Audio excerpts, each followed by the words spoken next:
Hi and welcome to Swissquote's daily market talk. It's Wednesday, April 16th.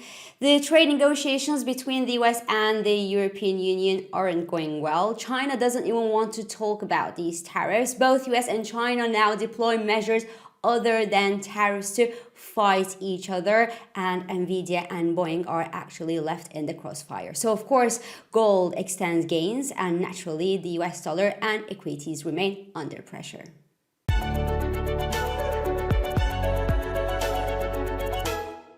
So although sentiment across the European assets was strong yesterday on the tariff relief, remember, things started looking less optimistic toward the end of the trading session, and I won't keep the suspense for long. The futures are in the negative territory this morning at the time I'm shooting this video, and that's on the back of a few not so optimistic news on the trade front. First, while the US and the European Union made little progress according to the latest news in these trade negotiations, so for now the 20% tariffs remain for both sides. Then China is not only not calling Donald Trump to talk about the tariffs, but they also announced that they will not be buying Boeing planes anymore this year. Poor Boeing fell some 2.36% yesterday. The sell-off could have been sharper actually, but the company has capacity issues due to various crises of the past years, as you know, so investors took the news not as badly as you would imagine. But the news are bad because we are now talking about 29 planes that China won't buy anymore this year. And finally, Donald Trump administration decided to restrict the exports of Nvidia's H20 chips toward China. So these are the chips that Nvidia specifically produces for China, for its Chinese market, because they're good for inference, but not as powerful as the company's premium chips for AI training. So concretely, the company, Nvidia, said that it will report $5.5 billion in write-downs during this quarter due to the Chinese export restrictions, and Bloomberg Intelligence estimates that the total revenue miss for the company could be between 14 to 18 billion for the year.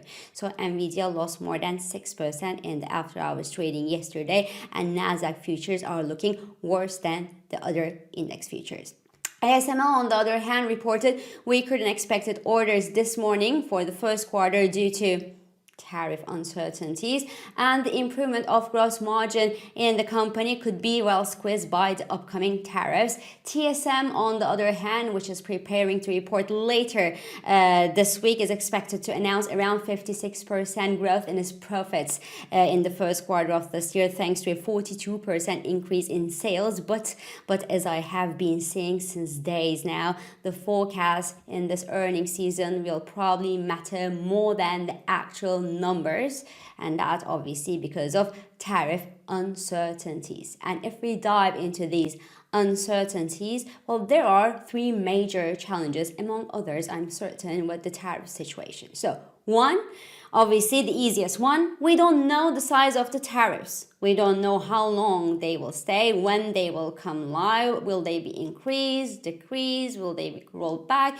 We have no idea. God himself doesn't know.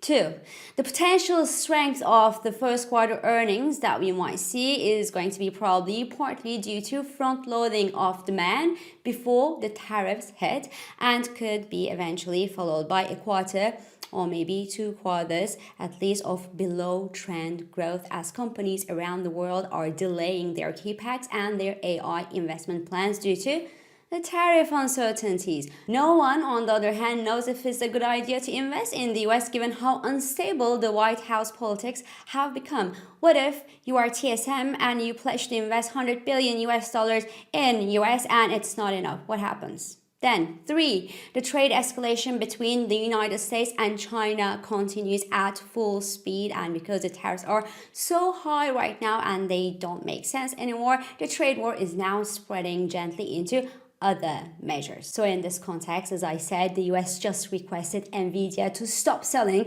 its H20 chips designed for China to the Chinese. And in response, the Chinese could well restrict its own exports of rare earth metals, for example, and other commodities essential to building chips and machines to the United States. So risks prevail. Note that the latest GDP data released this morning in China topped analyst estimates, showing that the country grew 5.4% year on year in the first quarter of this year. Then retail sales jumped nearly 6% compared to 4.2% expected by analysts, and the new home prices dropped the least in 9 months. So the stronger the Chinese data, the less likely the country will bend to the US demands. Now, iShares MSCI China ETF was down yesterday after a more than 10% rebound since April 8th.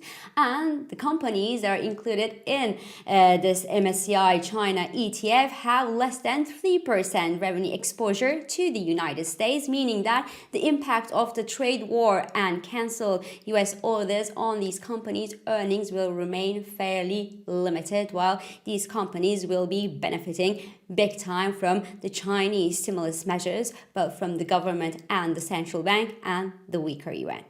In the US, well, the picture is kind of less encouraging, I could tell from a technical perspective. The S&P 500's daily chart is now flashing red with a death cross formation there, where the 50-day moving average just crossed below the 200-day moving average. Now, while some traders see the death cross formation, which is a bearish formation, as a lagging indicator, note that the last time we saw a golden cross formation here, so the opposite of death cross formation, where the 50-day moving average crosses above the 200-day moving average, it was the beginning of 2023, and the S&P 500 actually rallied up to 48% in months that followed this golden cross formation. Now, of course, the technical indicators are just fun instruments to look at and to judge where we are in terms of pricing, but they don't guarantee a future price action. But this being said, the 50-day moving average is now below the 200-day moving average for the S&P 500, for the Nasdaq 100, and soon for the Dow Jones Industrial Index. Now, unsurprisingly, the escalating trade tensions around the world continue to boost appetite in gold. As such, the price of an ounce of gold just hit a fresh record high this morning at $32.83 per ounce level. The US dollar, on the other hand, remains under the pressure of the growing trade war that starts having concrete and major consequences for the US companies, mind you, and as such fuels the recession fears for the US economy. Now, good news is that if you are looking for goodish news, so the good news is that the sell-off that we see across the US treasuries appears to be softer now than it was a week ago. And that's very, very much important right now to judge how severe the risk of a financial crisis is. So for now, bondholders are holding tight, so just wait to see what happens. For now, we are good. In the FX markets, the decline in the US dollar appetite continues to push the major currencies higher, obviously, in the sense the euro dollar was bid below the 113 psychological level yesterday as cable extended its own gains to 132.66 level, and that despite a decent fall in UK payroll numbers released yesterday morning in March due to the scheduled rise of employment costs this month. Wages, on the other hand, were slightly below expectations, but the fact that spending in the UK increased in the month of March despite the rise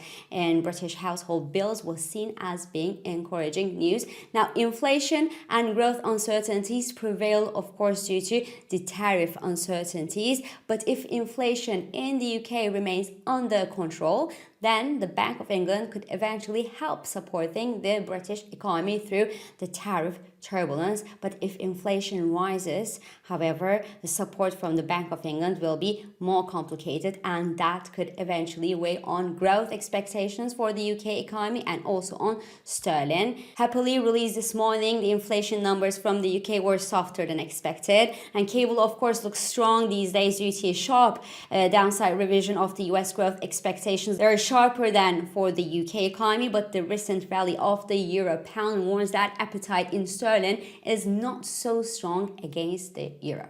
And in Canada, the Bank of Canada is expected to maintain its interest rates unchanged at today's monetary policy meeting, but the risks prevail and the US dollar will probably remain under pressure, supporting the other major currencies on its way down. So this is all for today. I'm İpek Özkardeşkaya and thank you for joining me and thank you for all your beautiful and supportive comments. I hope this episode of Market Talk has been helpful and it has been insightful to you. So please do not hesitate to leave your comments, your reactions and your questions below as usual.